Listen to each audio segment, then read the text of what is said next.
दोस्तों नमस्कार। आप सभी का आध्यात्मिक उत्थान मिशन में हार्दिक स्वागत है।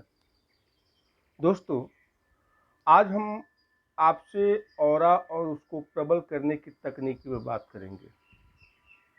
अब पूछेंगे दोस्तों कि ऑरा क्या होता है। ऑरा हमारे शरीर की जो बाहरी सतह है उस पर एक ऊर्जा का आवरण है जिसे हम आभा मंडल कहते हैं, और यह हमें सामान्य आंखों से दिखाई नहीं देता। दूसरी भाषा में दोस्तों इसे हम कहते हैं कि तुम्हारे चेहरे पे क्या चमक है, या फला व्यक्ति के चेहरे पे बहुत ही तेज है, वाह क्या नूर है। इसे हम आभा आदि बहुत सारे नामों से जानते हैं।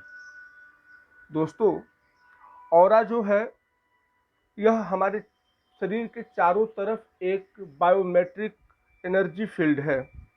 इस पे पहले, दुनिया में सबसे पहले जो वैधानिक अध्ययन है, मैं शास्त्रों की बात नहीं कर रहा हूँ, शास्त्रों में हमारे बहुत पहले से ही इसका वर्णन है।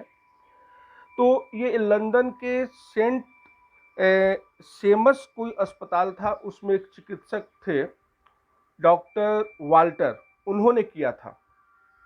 और इसको प्रमाणित हमारी जो करलियान एक फोटोग्राफी है उसने भी की, क्योंकि इस फोटोग्राफी के द्वारा हम अपने ऑरा को देख पाते हैं कि हमारा ऑरा किस तरीके का है। तो ये ऑरा है क्या? ऑरा कुछ नहीं है, हमारे शरीर में जो 7 एनर्जी के पॉइंट है, 7 चक्र हैं, उन्हीं से प्रकट हुई एक ऊर्जा है जो हमारे चारों तरफ शरीर के वलय के रूप में होती है, एक वृत्त के आकार में होती है। सामान्य मनुष्यों में यह 2 से 3 फीट तक का समझ लीजिए होता है। और अगर कोई व्यक्ति विशेष है जो हाई लेवल का है या संत है, साधक है, तो उसमें 30 से 60 मीटर तक भी इसका फैलाव हो सकता है, इससे भी ज़्यादा हम सोच नहीं सकते। तो यह जो फील्ड है हमारे चारों तरफ, शरीर के चारों तरफ, एक ऐसा ही नहीं है कि मनुष्य के ही अंदर ऑरा होता है, सभी सजीव निर्जीव, यहाँ तक कि हमारे घर का भी ऑरा होता है। अब घर का ऑरा, हाँ, अगर हम जूता चप्पल पहन के घर में आते हैं, कुछ गंदे जगह से आते हैं, बिना नहाए धोए या गंदे तरीके से घर को रखते हैं, तो हमारे घर का भी ऑरा खराब हो सकता है।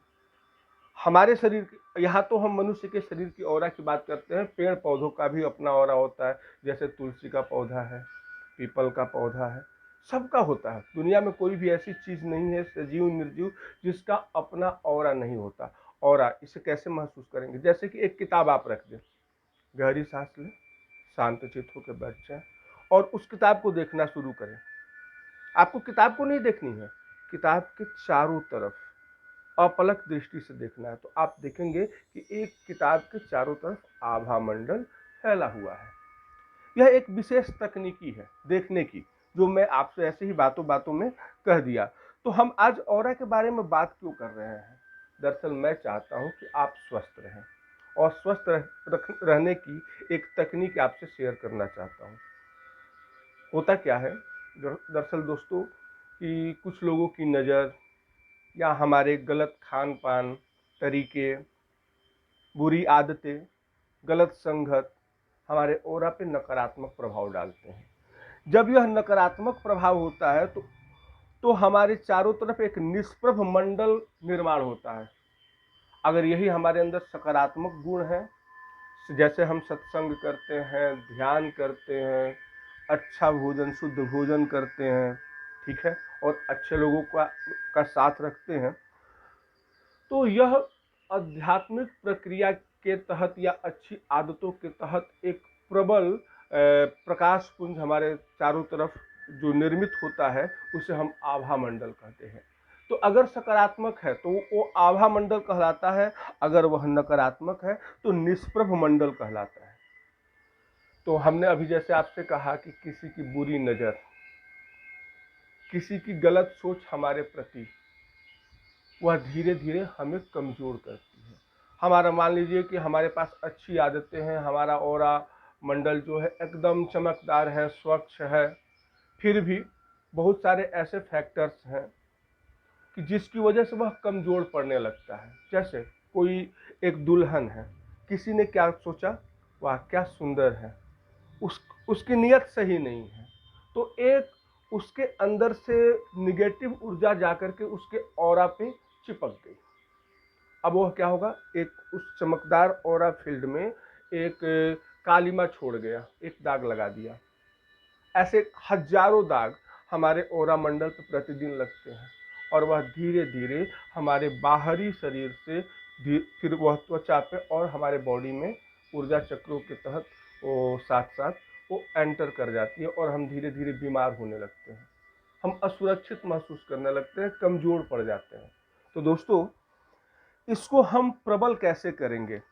ऑरा को प्रबल करने की बहुत सारी तकनीक है। हमारे यहाँ माताएं बहनें नजर उतारती हैं मिर्च नमक से, आप फिटिकरी से भी आप अपने ओरा को क्लीन कर सकते हैं, नमक से कर सकते हैं, आप सुबह सुबह जो स्नान करते हैं उससे भी आपका ओरा क्लीन होता है। प्लस अग्नि से भी कर सकते हैं। जैसे आप देखते हैं कई दुकानदार जब दुकान बंद करते हैं तो किसी भी पेपर में आग लगा करके चारों तरफ घुमाते हैं दुकान के। तो ये क्या प्रक्रिया है? आरती उतार के भी नजर को उतारा जाता है, यानी हम कुछ नहीं करते हैं, अपने आभा मंडल को शुद्ध करते हैं। तो ये तो रही छोटी छोटी प्रक्रियाएं। हाँ, मोर पंख भी इसमें बहुत पावरफुल और हमारे ऑरा को क्लीन करने का एक माध्यम है। हम मोर पंख से भी झाड़ा करते हैं। तो ये तो रही, मान लो कि ये बहुत सारे टोने टोटके बहुत सारे उपाय हैं ऐसे कि जिससे हमारा आभा मंडल शुद्ध हो जाता है और हम पहले से अच्छा फील करते हैं। लेकिन जो हम तकनीक आपसे शेयर करना चाहते हैं वह एक ध्यान से संबंधित है। जरूरी नहीं है कि आप रेकी जानते हो या कोई हीलिंग पद्धति जानते हो। कोई भी एक सामान्य व्यक्ति जब चाहे, दिन में कई बार भी, कोई समय निर्धारित नहीं है, वह कर सकता है। करना क्या है आपको दोस्तों कि एक शांत वातावरण में बैठना है। कमरा हो, कहीं भी हो सकता है, गुफा हो, कुछ भी हो सकता है, पार्क हो, बस आपको वह वातावरण शांत चाहिए। आप अपने कमरे में बैठ जाइए शांत चित्त, कुर्सी पे बैठ जाइए, पलंग पे बैठ जाइए, पालथी मार लीजिए, रीढ़ की हड्डी सीधी कर लीजिए और आंखें बंद कर लीजिए, गहरी सांस लीजिए। आपको अगर आप चाहें तो 14 बार 14 टाइम्स आप गहरी सांस ले सकते हैं। अब 14 बार क्यों? एक एक चक्रों के लिए दो दो बार। आप चाहें तो ओम का उच्चारण 21 बार 21 टाइम्स कर सकते हैं। नहीं चाहे तो यह जरूरी नहीं है, अनौपचारिक है, करेंगे तो बेहतर रिजल्ट आएगा। कि आप 14 बार गहरी सांस लीजिए, अपने को शांत करिए और उसके बाद ओम की ध्वनि 21 बार करिए। गिनती नहीं करनी है, एक अंदाजा ले लीजिए कि इतने समय में आपने 14 बार ले लिया और 21 बार हो चुका। नहीं तो शांतचित्त बैठिए, गहरी सांस लीजिए और अपना ध्यान अनंत आकाश में देखिए। वहां बादल है, बादलों के बीच एक बहुत बड़ा प्रकाश वलय, प्रकाश पुंज प्रकट हो रहा है। वह सूर्य की तरह चमकदार, स्वच्छ, सफेद। आप दोनों हाथों को ऊपर ले जाइए, उन्हें कहिए कि हे प्रकाश पुंज, हे परमात्मा, हे ईश्वर, इस ऊर्जा से मेरे को आप स्वच्छ करिए। वह ऊर्जा धीरे धीरे आपके सहस्रार चक्रा पे सिर के ऊपर आने लगी है। धीरे धीरे वह ऊर्जा आपके सिर के ऊपर आकर के स्थापित हो गई। अब आपको करना क्या है कि दोनों हाथों से उस बॉल रूपी प्रकाश पुंज को, जो गेंद रूपी प्रकाश पुंज है, उसको पकड़ लेना है और उस प्रकाश पुंज को अपने शरीर में समाहित होने देना है। वह प्रकाश पुंज धीरे धीरे आपके सिर से अंदर की तरफ आपके शरीर में प्रविष्ट हो रहा है, प्रवेश कर रहा है।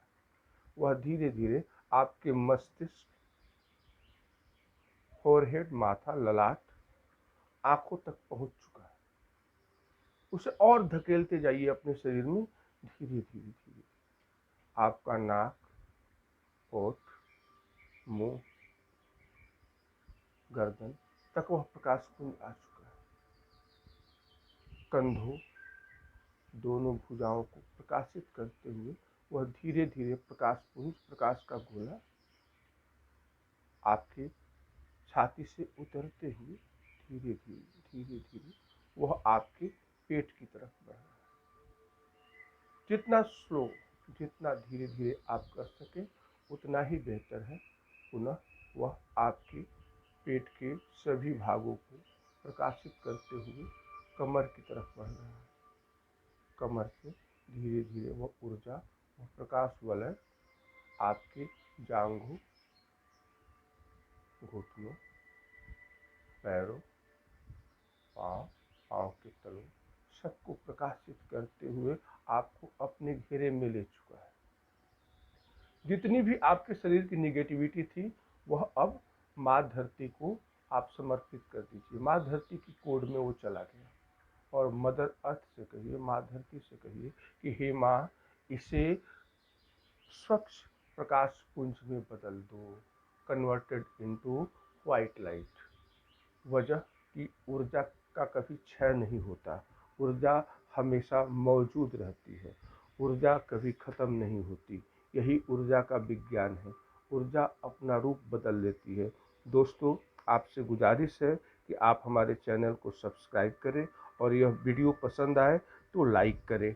Thank you.